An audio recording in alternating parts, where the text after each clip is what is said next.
अंधेरी हवेली का आखिरी कमरा। घना अंधेरा उतर चुका था। पहाड़ों के बीच बसी उस वीरान घाटी में सर्द हवाएं अजीब तरह की सीटी बजाती फिर रही थीं। बारिश की बूंदें कभी हल्की फुहार बनकर गिरती तो कभी अचानक तेज होकर पेड़ों की टहनियों को झकझोर देतीं। उसी रात एक पुरानी जीप कपकपाती हुई जंगल के रास्ते पर बढ़ रही थी, जिसका स्टीयरिंग पकड़ रखा था अनिरुद्ध ने, एक युवा फोटोग्राफर जो पैरानॉर्मल लोकेशंस की तस्वीरें खींचने के लिए मशहूर था। उसका दोस्त कबीर कैमरा बैग संभाले खिड़की के बाहर झांकते हुए बोला, यार सुना है यह अंधेरी हवेली सच में भूतिया है। लोग कहते हैं वहाँ रात में टिमटिमाती रोशनी दिखती है, जैसे कोई ऊपरी ताकत भीतर घूमती हो। अनिरुद्ध हंस पड़ा। कबीर, ऐसे किस्से तो हर पुरानी जागीर के बारे में मिल जाते हैं। आराम से, कहीं कुछ नहीं है। लेकिन यह उसकी आखिरी रात थी जब उसने कहीं कुछ नहीं है कहा था। हवेली का सामना। करीब 10 बजे वे एक विशाल जर्जर हवेली के सामने पहुंचे। उसके गेट पर टूटी जंजीरें हवा में बज रही थीं। हवेली की खिड़कियां काले कुएं की तरह गहरी थीं। ऊपर लगी बड़ी घड़ी का कांटा वर्षों से एक ही समय पर रुका था, 3:15। हवेली के दरवाजे को हल्का धक्का देते ही वह करकर की आवाज के साथ खुद ही खुल गया। दोनों भीतर कदम रखते ही एक ठंडी लहर उनके शरीर से टकराई, मानो किसी ने सांस रोककर उन्हें घूरा हो। कबीर फुसफुसाया, ये ठंड अजीब है, बाहर इतनी नहीं है। अनिरुद्ध कैमरा ऑन करते हुए बोला, शायद दीवारों में नमी फंसी है। लेकिन अगले ही क्षण ऊपर की मंजिल से भारी कदमों की आवाज गूंजी, धीमी लेकिन साफ। धाप धाप धाप। दोनों सहमकर ऊपर देखा। वहां कोई नहीं था। वो हवा नहीं हो सकती, कबीर कांपते हुए बोला। अनिरुद्ध ने गहरी सांस ली, चलो देखते हैं। ऊपर की मंजिल। हवेली की सीढ़ियां धूल और मकड़ी के जालों से भरी थीं। हर कदम पर लगता जैसे लकड़ी चिल्ला रही हो। मंजिल पर पहुंचकर उन्हें एक बड़ा गलियारा दिखा जिसकी दोनों ओर कई कमरे थे। अचानक सबसे आखिरी कमरे के दरवाजे से हल्की रोशनी छनकर बाहर आई, सफेद, मध्यम, जैसे किसी पुराने लालटेन की। कबीर चौंक पड़ा। अनिरुद्ध, तुमने तो कहा था यहाँ कोई नहीं रहता। अनिरुद्ध कुछ बोलता उससे पहले रोशनी बुझ गई। पूरी हवेली फिर से अंधेरे में डूब गई। डायरी। वे एक एक कमरे की तस्वीरें लेते हुए आगे बढ़े। तीसरे कमरे में टेबल पर एक पुरानी लेदर कवर वाली डायरी पड़ी हुई थी। उसे खोलते ही पन्नों से धूल का गुबार निकला। पहले ही पन्ने पर लिखा था, अगर यह पढ़ रहे हो तो उस आखिरी कमरे के पास मत जाना, वहां वह सोती है, उसे जगाना मत। कबीर की सांसें तेज हो गईं। अनिरुद्ध, यह मजाक नहीं है, चलो यहां से निकलते हैं। अनिरुद्ध ने डायरी पढ़ते हुए कहा, किसी पागल कोरी बात होगी, हम प्रोफेशनल हैं, फोटो लेकर चलेंगे। कबीर कुछ बोल पाता उससे पहले उस आखिरी कमरे का दरवाजा खुद ब खुद चरमराते हुए हिला, जैसे किसी ने भीतर से उसे धक्का दिया हो।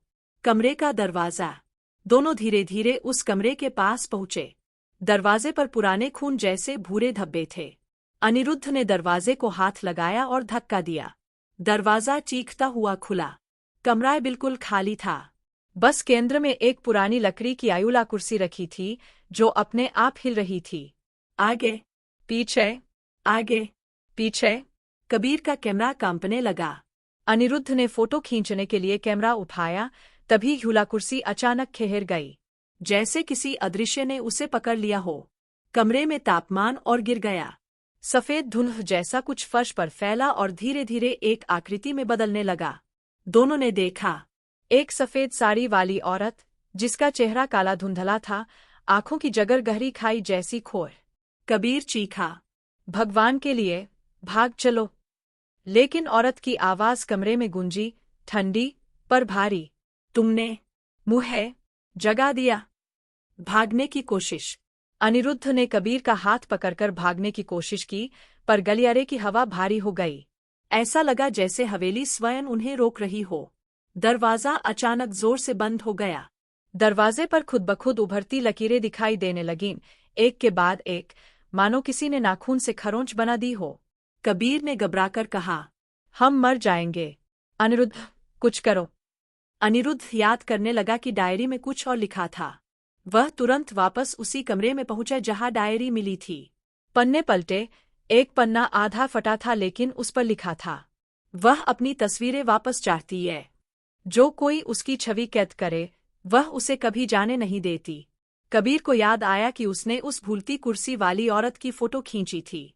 उसी क्षण कैमरे में हल्की कंपन हुई। स्क्रीन अपने आप ऑन हुई। औरत की तस्वीर धीरे धीरे हिल रही थी, जैसे तस्वीर के भीतर वह जिंदा हो। तस्वीर का श्राप। अचानक स्क्रीन पर औरत का चेहरा पास आने लगा। और पास। और पास। फिर वह तस्वीर से निकलकर जैसे कमरे में उतर आई। वही धुंधली अंधेरी आकृति अब ठीक उनके सामने खड़ी थी। उसकी आवाज कमरे में गूंजी, मेरी छवि वापस करो। अनिरुद्ध कांपते हुए बोला, कबीर, कैमरा फेंको, जल्दी। पर बहुत देर हो चुकी थी। औरत ने अपने काले, धुएं जैसे हाथ कबीर की ओर बढ़ाए। उसके स्पर्श से कबीर चीख पड़ा।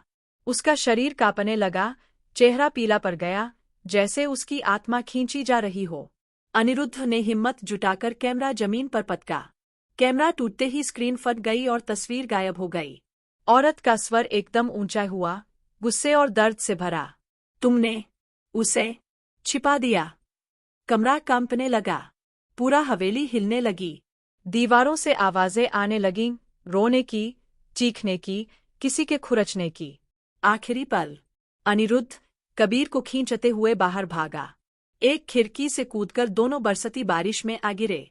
हवेली उनके पीछे गर्जना कर रही थी, जैसे जिंदा हो गई हो। कुछ दूर पहुंचकर अनिरुद्ध पलटकर देखने लगा। हवेली की सभी खिड़कियों में सफेद धुंधली आकृति खड़ी नजर आई, हर जगह, हर मंजिल पर, सबसे ऊपर वाले कमरे सहित। और फिर सब शांत हो गया। कबीर बुरी तरह बेहोश था। अनिरुद्ध उसे उठाते हुए गांव की ओर दौड़ा। 1 हफ्ते बाद कबीर को होश तो आ गया, लेकिन वह अब बोलता नहीं था। उसकी आंखें हर समय खाली रहतीं, जैसे किसी डर को भीतर छिपाए हुए। अनिरुद्ध ने दोबारा अपना बैग खोलकर कैमरे के टूटे हिस्से निकालने की कोशिश की, लेकिन उसी समय उसकी रीढ़ में ठंडी लहर दौड़ी। कैमरे के फटे स्क्रीन के पीछे एक मध्यम रोशनी चमक रही थी, जैसे किसी तस्वीर के भीतर कोई हिल रहा हो। धीरे धीरे स्क्रीन पर वही धुंधला चेहरा उभरने लगा। एक फुसफुसाहट आई, मेरी छवि मुझे लौटाओ। अनिरुद्ध का चेहरा सफेद पड़ गया। वह समझ गया, उस रात हवेली से वे भले ही निकल आए थे, पर हवेली और वह उन्हें कभी छोड़कर नहीं आई।